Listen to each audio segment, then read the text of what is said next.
Lu kenal sama Wirda Mansur? Itu tuh anaknya Ustadz Yusuf Mansur. Lagi rame diomongin netizen. Isunya yang pertama soal pendidikan, yang kedua dia baru saja mengeluarkan produk yang namanya eCoin, produk kripto yang udah dijual di masyarakat. Nah, gue pengen sedikit membahas soal ini di acara Masuk Pak Eko.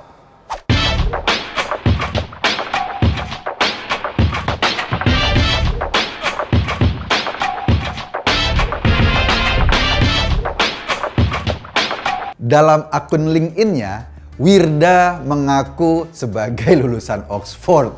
Lacak punya lacak, ternyata ya dia cuma ikut pendidikan di kota itu setara SMA dan itu pun nggak selesai. Akhirnya SMA-nya diselesaikan lewat kejar paket C. Itu menurut informasinya. Kuliahnya pindah-pindah.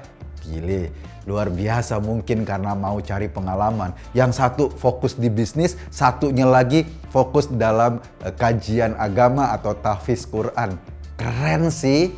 Nah, gua nggak mau bahas soal pendidikannya ya, terserah dia aja. Dia mau kuliah di mana, mau nyantri di mana, itu urusan dia. Kalaupun orang bisa sedikit terkelabui karena dia menjual produk. Salah satu produk yang baru diluncurkan itu namanya eCoin. eCoin ini salah satu mata uang kripto yang diluncurkan. Kemarin musisi Anang, kenal Anang dong? Itu bekas anggota DPR PAN juga meluncurkan sebuah produk kripto namanya koin asik. Ya, kita nggak tahu hasilnya asik apa enggak. Tapi itulah yang terjadi. Beberapa pesohor sekarang lagi demen meluncurkan sebuah produk mata uang kripto dan kemudian melepasnya ke market, melepasnya ke pasar. Anak-anak muda yang lagi doyan-doyannya trading akhirnya mengkonsumsi produk itu. Gue pengen ngomong soal kripto ini. Mata uang kripto kan sebetulnya adalah mata uang digital. Berbeda dengan rupiah, dolar, atau euro yang memang dikeluarkan oleh satu otoritas negara. Nilainya atau fungsinya dirumuskan oleh negara tersebut. Rupiah laku sebagai alat jual beli di Indonesia. Kalau dolar ya laku sebagai alat jual beli di Amerika. Kalau dolar Amerika atau di Singapura, dolar Singapura. Kalau euro ya laku sebagai alat jual beli di Eropa. Juga sebagai alat mengacu nilai. Misalnya harga barang ngacunya pada rupiah, ngacunya pada mata uang yang lain. Nah, mata uang kripto ini beda. Yang ngeluarin bukan otoritas sebuah negara. Jadi mereka pakai sistem blockchain gitu ya. Siapapun bisa mengeluarkan dan kemudian dengan sistem ini maka bit-bit digital itu kemudian bisa dijual sebagai dianggap sebagai mata uang. Ya kita tahulah. Ada Bitcoin, ada Ethereum, ada Tezos yang memang paling populer dikonsumsi oleh anak-anak muda kita. Biasanya nih ya, orang bilang, lo investasi dong, investasi di kripto. Agar nanti kalau harganya naik lo dapat keuntungan gede, kalau harganya turun lo manyun. Kayak gitu deh. Gua sedikit agak bingung sebetulnya dengan pergerakan ekonomi yang luar biasa ini. Kalau gua misalnya investasi, biasanya gua selalu menganalisa kenapa harga bisa naik, kenapa harga bisa turun. Itu yang paling penting. Sehingga dalam hal investasi, gua perlu belajar mana investasi yang bisa punya peluang menguntungkan lebih banyak atau mana investasi yang punya potensi kerugian lebih besar. Gue pelajari polanya, gue pelajari mekanismenya, gue pelajari sistemnya. Bagaimana cara gue pelajari sistemnya? Misalnya gini, gue investasi beli saham ya, saham gudang garam misalnya. Sebelum gue beli saham, harga sahamnya berapa, gue pelajari dong fundamental perusahaan gudang garam, peluang untungnya gimana, peluang ruginya gimana, apakah ada kebijakan pemerintah di masa depan yang membuat melarang rokok di semua tempat, berarti kan harga gudang garam pasti akan anjlok karena produksinya rokok. Jadi gue harus hati-hati, gue ngelihat tren perkembangan ke depan.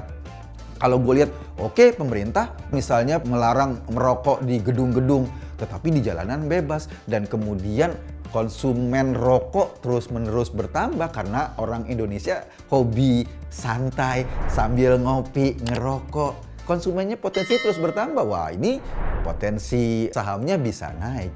Gua mendapat keuntungan dari dividen. Misalnya gua beli saham 100, tiba-tiba gudang garam dapat ada untung tuh pada akhir tahun. Misalnya untungnya dibagikan kepada pemilik saham. Sehingga misalnya satu saham ditambahin 50. Jadi gua untungnya dividen gua tuh 50. Artinya keuntungan gua dapat dari kinerja real gudang garam.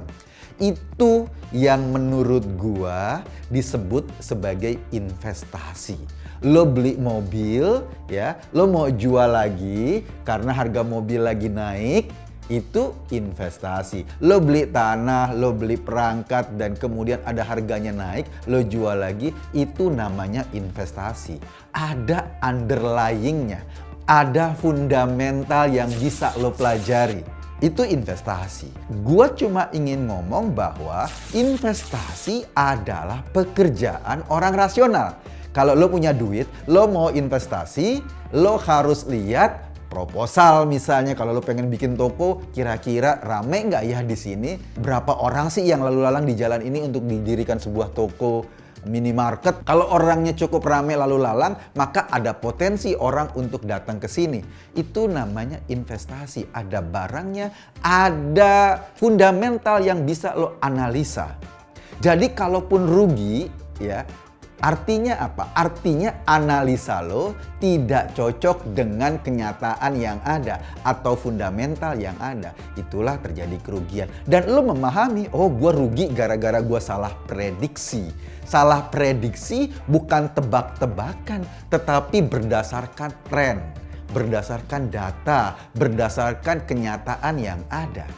Nah, itu yang maksud gue sebagai investasi. Nah, kripto ini gimana? Kripto ini karena bentuknya adalah mata uang digital, maka dia tidak punya basis untuk menentukan nilai yang pas. Misalnya gini, Bitcoin diluncurkan atau e-coin diluncurkan atau ASIC diluncurkan. Memang mungkin ada lembaga penilainya, mungkin. Tetapi dinilai berdasarkan apa?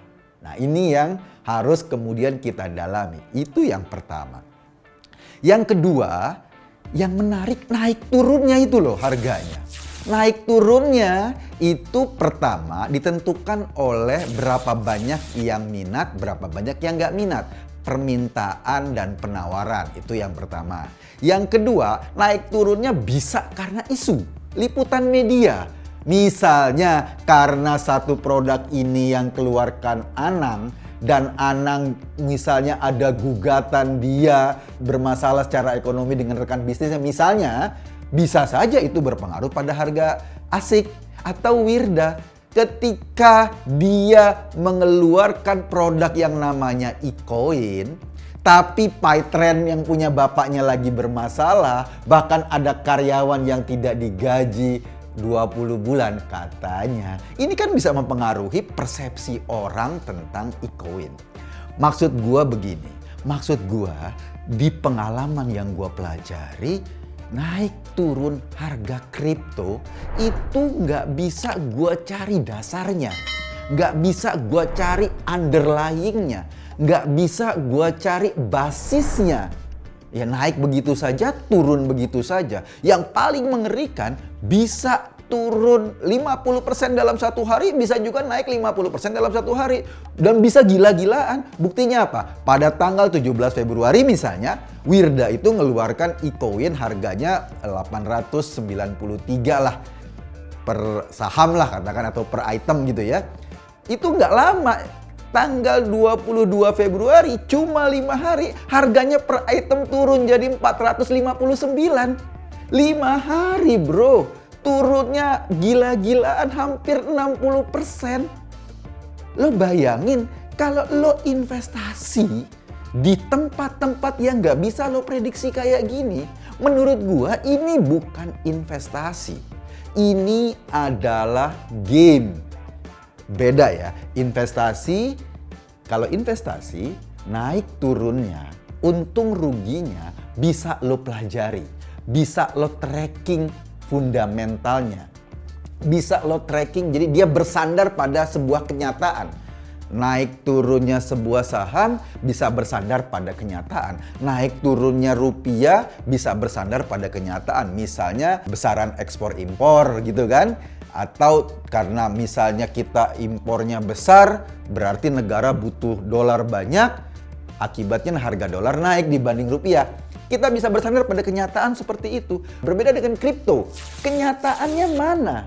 Kita bersandar pada apa?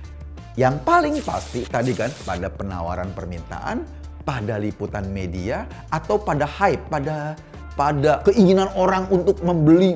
Jadi kayak ada semacam euforia, antusiasme publik untuk membeli. Ini apa bentuknya? Ini bentuknya semata-mata persepsi. Karena ini bentuknya semata-mata persepsi, maka yang menentukan adalah mereka-mereka yang bisa mempengaruhi persepsi publik. Misalnya Bitcoin harganya naik karena Elon Musk kan, dia beli, kemudian gila Elon Musk aja beli Bitcoin, wah akhirnya semua orang beli. Orang-orang kayak gini yang pada akhirnya mempengaruhi persepsi publik sehingga harga itu naik. Lo bayangin sebuah aktivitas ekonomi yang basisnya hanya persepsi publik. Naik turunnya ditentukan oleh persepsi. Dan persepsi itu adalah sesuatu yang abstrak yang nggak ada kaitannya dengan alam nyata. Dalam bahasa agama, sorry, gue harus menyebutkan, mungkin deket-deket ke judi. Kan judi kan gitu, lo lempar dadu, peluangnya apa, kan nggak bisa dipelajari bahwa peluang ini akan cenderung ke satu, cenderung ke dua, cenderung ke tiga. Kan enggak, semuanya tebak-tebakan. Semuanya persepsi. Kita cuma tahu peluang kemenangan kita, tebakan kita benar itu 1:6. Karena dadu ada 6 sisi kan. Kita cuma tahu itu, tetapi apakah yang keluar 2, 3, atau 4, kita nggak pernah bisa tahu. Itulah judi. Artinya, menang atau kalahnya tidak ada sandaran di dunia nyata. Tebak-tebakan. Menurut gua, kripto juga kayak gitu. Tebak-tebakan. Jadi betapa salahnya kalau kita mengasumsikan kripto adalah investasi. Karena apa? Karena ini bukan investasi. Investasi menurut gua harus didasarkan pada sesuatu yang real. Pada sesuatu yang bisa diprediksi dan dipelajari. Pada sesuatu yang bisa ditelaah dengan rasional. Sesuatu yang bisa kita pelajari pola-polanya. Sementara kalau sesuatu naik turunnya tidak bisa kita pelajari dengan benar, tidak bisa kita carikan fundamentalnya, tidak bisa kita carikan hubungannya dengan dunia nyata, ini adalah game. Beda investasi sama game. Kalau investasi, iya ada untung dan ruginya. Dan kita tahu kenapa kita rugi, kenapa kita untung. Sementara kalau game, lo nggak tahu kenapa lo untung. Dan lo juga nggak tahu kenapa lo rugi. Itu yang luar biasa. Investasi, kita bisa memilih, mempelajari. Jadi sebagai orang yang rasional, yang memutuskan segala sesuatu dengan rasional, lo bisa mencari data dengan baik. Game serasional-rasionalnya lo cuma bersandar pada keberuntungan. Makanya bener kata bapaknya Wirda itu, Yusuf Mansur, ketika harga e-coin lagi jatuh dari 893 menjadi 459, Yusuf Mansur kan bilang, Ustadz Yusuf Mansur, ya kita berdoa sama Allah agar Allah ikut bertanggung jawab terhadap kerugianmu. Iya, Kenapa? Karena lo sama sekali tidak punya pengaruh apa-apa dalam naik turunnya sebuah harga itu. Itu bergantung pada apa ya? Bergantung pada Tuhan kali. Jadi lo bayangkan saja, yang dikatakan Yusuf Mansur itu benar. Tapi problemnya bagaimana lo bisa menebak maunya Tuhan turun apa naik? Itu nggak mungkin bisa ketebak karena memang itu rahasia Tuhan. Jadi kalau ini lo anggap investasi dan ada orang yang menghabiskan waktunya semata-mata untuk cari kekayaan lewat sini, main trading-tradingan di sini, lo salah besar. Kenapa salah besar? Nggak ada orang yang bisa kaya gara-gara permainan-permainan belaka. Kalau game jelas, game developernya bisa kaya. Tetapi lo yang main, ya, menurut gua ini satu kesalahan besar.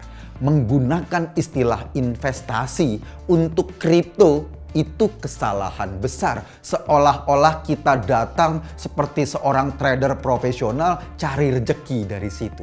Itu kesalahan besar. Kita harus mulai mengatakan bahwa ini adalah game. Yang namanya game, menang dan kalah lo tidak bisa kita analisa dengan baik.